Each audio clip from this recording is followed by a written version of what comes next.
বিসমিল্লাহির রহমানির রহিম। আমি ইশতিয়াক আহমেদ, বার্তা বিচিত্রা জেলা প্রতিনিধি, হাজিনগর ইউনিয়ন স্বাস্থ্য ও পরিবার কল্যাণ কেন্দ্র, নিয়ামতপুর, নওগাঁতে। দর্শক, আপনারা দেখতে পাচ্ছেন চাকরি দেওয়ার প্রলোভনে কোটি টাকা আত্মসাতের অভিযোগে ভুক্তভোগী পরিবারের গ্রেপ্তারের দাবি।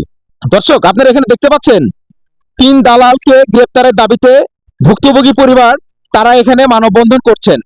দর্শক, আপনারা জেনে থাকবেন হাজিপুর ইউনিয়ন স্বাস্থ্য ও পরিবার কল্যাণ কেন্দ্রে কর্মরত মাসুম আক্তার নামে একজন ইউনিয়ন পরিদর্শক, উনি এবং তার 2 ভাই সহ তারা এইখানে ভুক্তভোগী গ্রামবাসীর নিরীহ মানুষের চাকরি দেওয়ার প্রলোভন দেখিয়ে তারা প্রায় কোটি টাকা আত্মসাৎ করেছে। এই মর্মে তারা আমাকে অভিযোগ দেওয়ার পরে আমি তাদের বক্তব্য শোনার জন্য আসি। পূর্বেও আমি বার্তা বিচিত্রা মাল্টিমিডিয়ার পক্ষ থেকে তাদের আমি ভিডিও ধারণ করেছিলাম এবং ভিডিও ধারণের পরে আমি তাদেরকে সুযোগ দিয়েছিলাম, তাদেরকে বলেছিলাম যেন অসহায় এবং ভুক্তভোগী পরিবার যেন তারা তাদেরকে টাকা ফেরত দেয়। কিন্তু এই দালাল চক্র তারা এতটাই সাহসী এবং তারা এতটাই তৎপর, তারা এই ব্যাপারে কোনো তোয়াক্কাই করে না, এই ব্যাপারে তারা কোনো ভ্রুক্ষেপও করে না। তাদেরকে আমি বলেছিলাম পারিবারিকভাবে বিষয়টা যেন সুরাহা করা হয় এবং যাদের কাছ থেকে টাকা নেওয়া হয়েছে তাদেরকে যেন টাকা ফেরত দেওয়া হয়। কিন্তু সে তো টাকা তো ফেরত দেয় না, উল্টো এই সমস্ত মানুষের সাথে যোগাযোগও বন্ধ করে দেয়। তাদেরকে যখনই যোগাযোগ করতে বলা হয় তারা যোগাযোগও করে না। আমি দায়িত্ব নিয়েছিলাম, আমি বলেছিলাম আপনারা অন্তপক্ষে আমাকে অন্তপক্ষে টাকাটা দিয়ে দেন, আমি তাদের হাতে টাকাটা তুলে দিই। তারা সে কাজটিও করে না, উল্টো তারা আমাকেও হুমকি দামকি এবং ভীতি দেখিয়ে থাকে। এরপর ভুক্তভোগী পরিবারদের সদস্যদের আবেদনের প্রেক্ষিতে এবং অনুরোধের প্রেক্ষিতে আমি আজকে হাজিনগর কাপাসিয়া নিয়ামতপুর নওগাঁ ইউনিয়ন স্বাস্থ্য ও পরিবার কল্যাণ কেন্দ্রে এসে উপস্থিত হয়েছি এবং এসে দেখতে পাচ্ছি যে তারা এই 3 দালালকে গ্রেপ্তারের জন্য তারা মানববন্ধনে উপস্থিত। দর্শক, এখন আমরা ভুক্তভোগী পরিবারের লোকজনদের সাথে আমরা কথা বলবো। আমার নাম মোহাম্মদ মাসুদ করিম। জি। আমি 2018 সালে চাকরির জন্য তাকে টাকা দিয়েছিলাম। সে আমাকে প্রলোভন দেখিয়েছিল যে আমি সরকারি চাকরি দিতে পারি, সরকারি চাকরি দিব। এই মর্মে আমি একটা পরীক্ষা দিয়েছিলাম, বেশ কয়েকটা পরীক্ষা দিয়েছিলাম। তার মধ্যে এগ্রিকালচারে বিএডিসি একটা পদে আমি পরীক্ষা দিয়েছিলাম, কম্পিউটার পদে। সেখানে আমি রিটার্নে টিকছিলাম এবং ভাইভাতে যে আমি ওখান থেকে ফেরত আসি এবং ভাইভার পূর্বে আমার 12,40,000 টাকা যে ছিল, অ্যামাউন্ট ছিল এবং একটা চুক্তি ছিল, সেই চুক্তির সম্পূর্ণ টাকাটা আমার কাছ থেকে সে পেড নেই। তারপরে আমাকে ভাইভা বোর্ডে নিয়ে যায়। ভাইভা বোর্ড থেকে আমার চাকরিটা হয় নাই, পরবর্তী টাকাটা চাই। তখন আমাকে বিভিন্ন রকম মেয়াদে বিভিন্ন সময় আমাকে সময় দেয়। আমি তার অফিসে আসি এবং তার অফিস স্টাফেরাও তার জানে যে আমি তার কাছে টাকা পাবো এবং এখানে আমি যে ভুক্তভোগী এবং তার বড় ভাই, তার মেজো ভাই, এরা সবাই ফ্যামিলিগতভাবে সবাই আমার টাকা বিষয়টা জানে এবং তারা সময় দেয়, কিন্তু সময়ে আমাকে টাকাটা দিচ্ছে না। আমি এই বার্তা বিচিত্রার এই সংবাদের মাধ্যমে আমি এই ভুক্তভোগী এই টাকাটা আমি মানে ফেরত চাই। ধন্যবাদ। আপনার টাকার পরিমাণটা কত ছিল? আপনি যদি আবার 12,40,000। আচ্ছা দর্শক, আমরা আরেকজনের সাথে কথা বলবো। আপনি আপনাকে শুধু আমার নাম বলবেন, আপনার কাছে কত? 10,40,000। 10,40,000। জি, আপনার কাছে কত? আমার সামথিং 10 লক্ষ সামথিং আর কি। আপনার 10 লক্ষ সামথিং। জি জি জি, আচ্ছা ঠিক আছে। আপনার কাছে কত? 10 লাখ। আপনার কাছে 10 লাখ।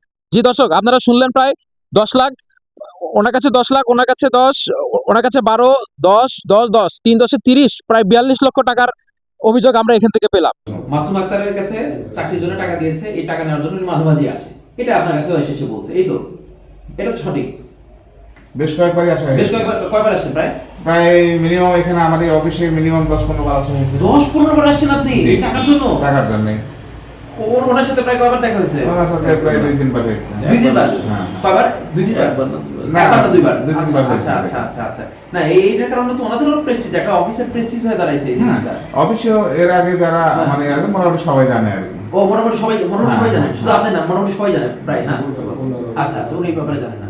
ও ভাই, মানুষের এই মুখের কথার জন্যই মানুষের সাথে মানুষের শত্রুতা হয়, এই মুখের কথার কারণে মানুষের সাথে বন্ধুত্ব হয়। এই ব্যক্তিটা কি আমার কেউ রক্তের কেউ? ভাই, আপনার সাথে আমার রক্তের কোনো সম্পর্ক আছে? তাহলে কেন আমাকে কেন আসতে হলো? তাহলে আমি দেখছি যে তার হচ্ছে আমার কোনো স্বার্থ জড়িত, আমার কোনো স্বার্থ জড়িত না, কিন্তু আমার স্বার্থ কোথায় জড়িত? এজ এ সাংবাদিক হিসেবে মানবিক কারণে আমার উচিত যে একটা মানুষ 12 লক্ষ টাকা দিছে, গরু বিক্রি করছে, ছাগল বিক্রি করছে, জায়গা বিক্রি করছে, করে সে টাকাটা সে দিছে, তাকে কি মেরে খাওয়ার জন্য টাকাটা দিছে?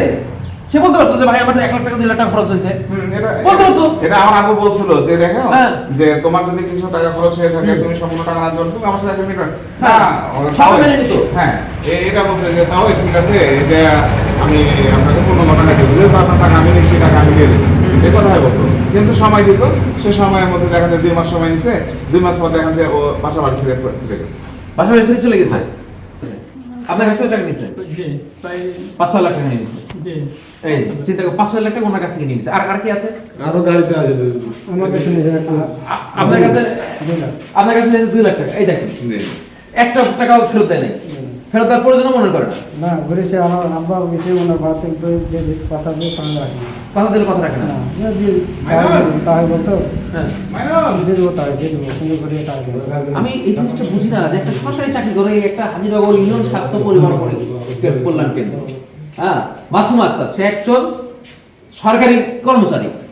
হ্যাঁ, সরকারি কর্মচারী হয়ে কিভাবে সাহস হয় যে মানুষের এইভাবে টাকা মেরে দেওয়ার জন্য?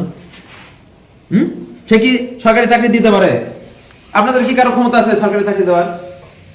ক্ষমতা তো নাই, জি না। কারো ক্ষমতা নাই। কি আপা আছে? দেওয়া নাই। তা এখন বলেন যে এই মাসুম আক্তার এই লোকটা এই গ্রামের নিরীহ মানুষগুলো বোকা বানাইছে যে তোমাদেরকে আমি চাকরি দিব, তোমরা আমাকে টাকা দাও। ভালো কথা, বোকা বানাইছে, নিছে, কিন্তু টাকা যদি চাকরি দিতে না পারে ফেরত তো দিতে হবে। জি জি হ্যাঁ, জি। তুমি ক্যামেরা ওইদিকে ধরো, দরকার নাই। না না না ওই যে একটু এই মানুষগুলো এমনি আসে নাই, কেউ যদি টাকা না পায় এমনি আসছে, বেকার সময় নষ্ট করে আসে। আমি যদি কাউকে টাকা না দিই আমি কখনো সাহস পাবো? এই জায়গার মানুষগুলো সব কর্মজীবী, হুম, সবাই কর্মজীবী, বেকার এই জায়গায় ফাও সময় নষ্ট তো কেউই করবে না।